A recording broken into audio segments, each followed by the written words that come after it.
अस्सलामु अलैकुम। Hello everyone, मैं हूं हाफिज सर। आज का हमारा टॉपिक है chemical properties of haloarenes. Dear students, previous lecture में हमने chemical properties of haloalkanes को डिटेल में समझाया था।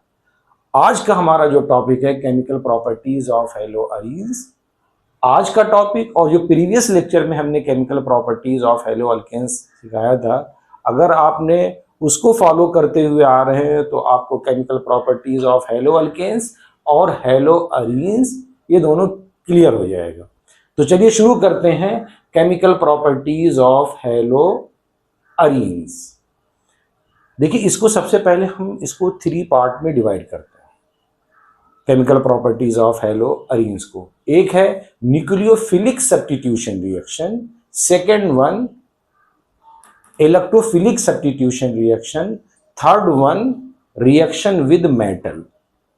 तो यहां पर आपको यह देखना है कि जो न्यूक्लियोफिलिक सब्स्टिट्यूशन रिएक्शन है वो हेलो अरीन्स में कॉमन नहीं है।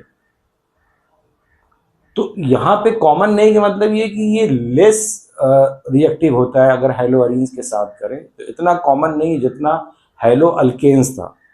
इसलिए यहां पर एक क्वेश्चन बनता है कि aryl halides are extremely less reactive towards nucleophilic substitution reaction.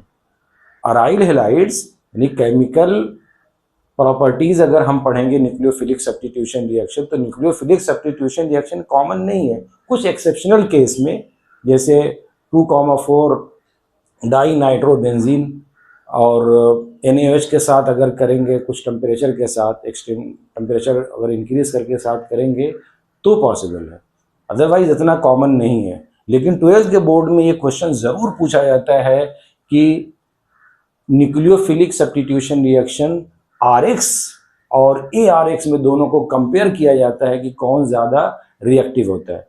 तो haloalkanes nucleophilic substitution reaction ज़्यादा कॉमन है और ज़्यादा रिएक्टिव होता है किसके कंपेयर में? Nucleophilic substitution reaction of aryl halides.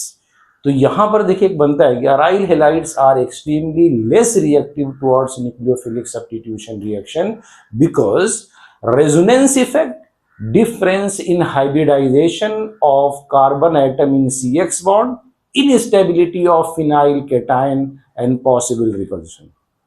ये 4 रीजन है। इससे आपको कंफर्म हो जाएगा कि अराइल हेलाइड्स इतना कॉमन नहीं है न्यूक्लियोफिलिक सब्स्टिट्यूशन रिएक्शन जितना कॉमन RX होता है, अल्काइल हेलाइड्स होता है। ये रीजन आपको याद रखना पड़ेगा। Resonance effect, difference in hybridization of carbon atom in CX bond, instability of phenyl cation and possible repulsions। And second one electrophilic substitution reaction। तो ये दो रिएक्शन, दो मेन पॉइंट आपको याद रखना है इसमें, electrophilic substitution reaction and third one यहाँ पे देखिए रिएक्शन विद मेटल। ये दोनों कॉमन है। अच्छा, इलेक्ट्रोफिलिक सब्स्टिट्यूशन रिएक्शन, इसमें आपको halogenation, nitration, sulphonation, Friedel Crafts, alkylation, acylation करना है। तो अगर सपोज करिए आप हेलोजिनेशन कर रहे हैं, हेलोजिनेशन में देखिए क्लोरोबेंजीन है, उसमें Cl2 आपने लिया, ऐड किया, अनहाइड्रस FeCl3 के प्रेजेंस में, तो एक आर्थो पे और एक पैरा पे क्लोरीन जाके अटैच हो जाएगा। अच्छा, यहाँ पे जो पैरा बनता है जैसे 1,4 डाई क्लोरोबेंजीन, ये मेजर प्रोडक्ट है। यहाँ पे इलेक्ट्रॉन की डेंसिटी ज़्यादा होने की वजह से जो Cl होगा वो पैरा पोजीशन पे जाएगा और ये ज़्यादा प्रोडक्ट बनता है, ये मेजर प्रोडक्ट होता है। बाकी 1,2 डाई क्लोरोबेंजीन ये इसके कंपेयर में लेस होता है। तो जब भी पूछा जाए कि यहाँ पर 1,4 dichlorobenzene and 1,2 dichlorobenzene which one is a more, तो किसको आप बोलेंगे? 1,4 dichlorobenzene is a major product. तो जो भी पैरा वाले, ये 1,4 इज ए पैरा वाला, तो जितने भी पैरा वाले होंगे वो सब मेजर प्रोडक्ट होगा। और याद रखिएगा कि इलेक्ट्रोफिलिक सब्स्टिट्यूशन रिएक्शन में आपको 2 प्रोडक्ट बनेगा, एक यहाँ पे पैरा और एक आर्थो। यहाँ पर हमको पोजीशन देखना है कि chlorobenzene is A ortho para directing group. यहाँ पे 2 प्रोडक्ट बन गया। और यहाँ सेकेंड वन देखिए नाइट्रेशन, नाइट्रेशन में HNO3 concentrated HNO3 concentrated H2SO4 लेंगे तो इसमें NO2 एक आर्थो पे जाएगा और एक पैरा पे जाएगा। तो यहां पर आप अगर इसकी नेमिंग करें तो 1 chloro 4 nitro benzene and 1 chloro 2 nitro benzene, which one is a major product? 1 chloro 4 nitro benzene. तो डायरेक्ट भी क्वेश्चन आ सकता है, ऐसे भी क्वेश्चन पूछ सकते हैं कि क्लोरो बेंजीन से 1 क्लोरो 4 नाइट्रो बेंजीन बनाइए, तो आप इस मेथड से बना सकते हैं। क्लोरोबेंजीन में HNO3 और कॉन्सेंट्रेटेड H2SO4 ऐड किया तो आप ये बना सकते हैं। तो कन्वर्जन में क्वेश्चन आता है। अच्छा, उसके बाद देखिए सल्फोनेशन, ये भी इलेक्ट्रोफिलिक सब्स्टिट्यूशन रिएक्शन में आता है। सल्फोनेशन में आपने क्लोरोबेंजीन लिया, कॉन्सेंट्रेटेड H2SO4 और हीट करेंगे तो इसका SO3H निकलकर एक आर्थो पे जाएगा और एक पैरा पोजिशन पे जाएगा। अच्छा, इसकी नेमिंग थोड़ा सा समझना होगा कि आपको SO3H को प्रेफरेंस देना है, यहां से नंबरिंग करेंगे। कहां से नंबरिंग करेंगे? SO3H से। तो 1 2 क्लोरोबेंजीन सल्फोनिक एसिड, और इसको बोलेंगे 1 2 3 4 chlorobenzene sulphonic acid. Here 4 chlorobenzene sulphonic acid is a major product. तो क्वेश्चन आ सकता है कि क्लोरोबेंजीन से 4 क्लोरोबेंजीन सल्फोनिक एसिड बनाइए, तो आप इस तरह से इसको बना सकते हैं कि क्लोरोबेंजीन को कॉन्सेंट्रेटेड H2SO4 के साथ अगर हीट करेंगे तो ये प्रोडक्ट बनेगा।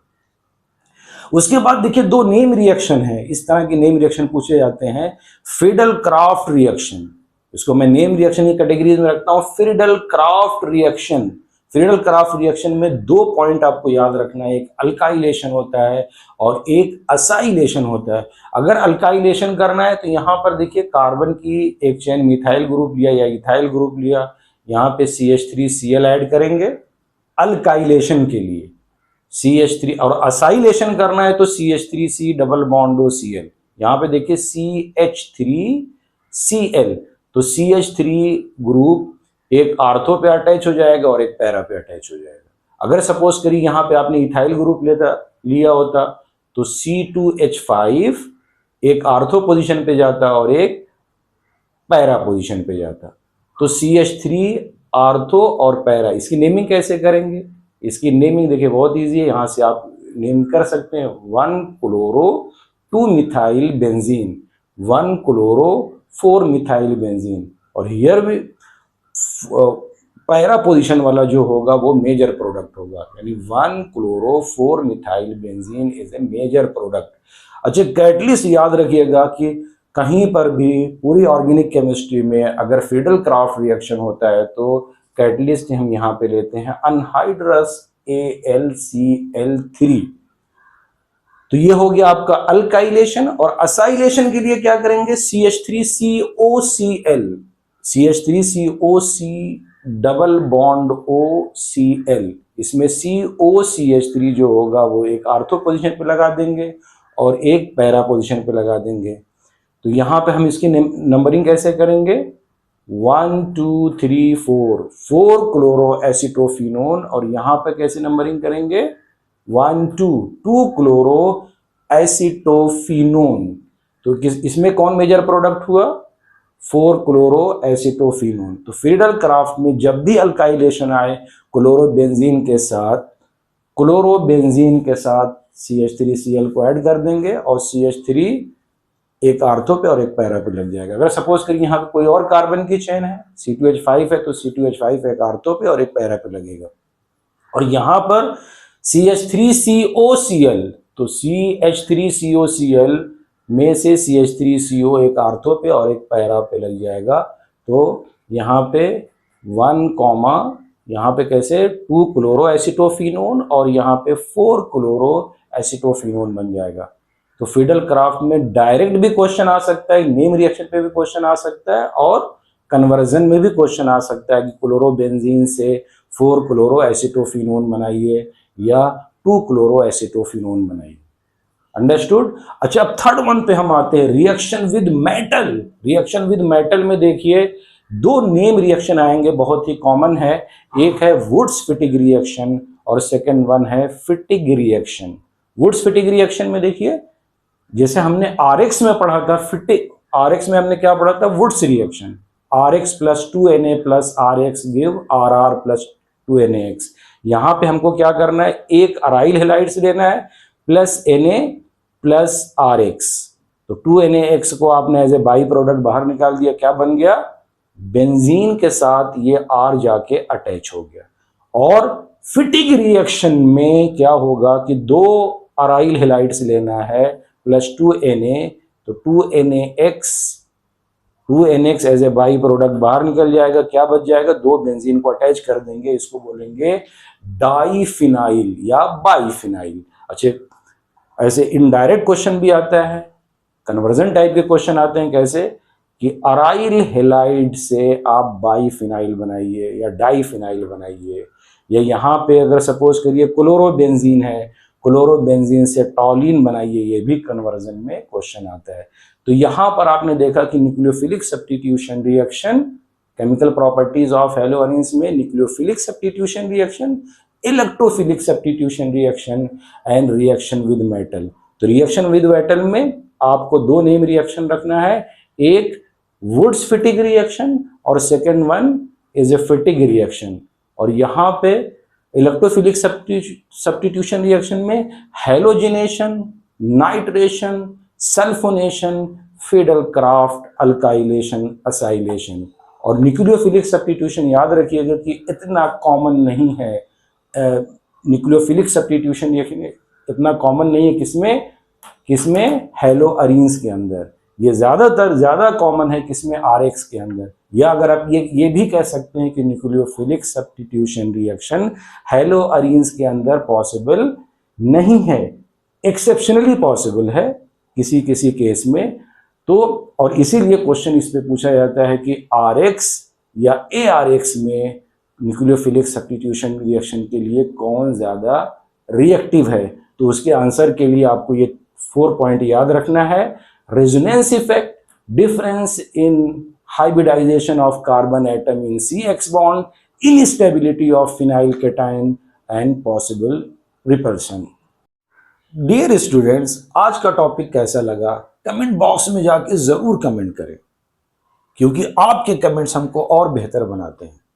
तो मिलते हैं अगली वीडियो में एक और इंपॉर्टेंट टॉपिक के साथ, chemical properties of haloalkanes के मैकेनिज्म, सब्स्टिट्यूशन रिएक्शन पर मैकेनिज्म करेंगे, उसमें SN1 और SN2 रिएक्शन जो बहुत ही इंपॉर्टेंट है। तो ज्वाइन कीजिए हाफिज सर की सक्सेस क्लासेस ऑफलाइन या online, and don't forget like, share and subscribe. Thank you. आपका अपना हाफिज सर।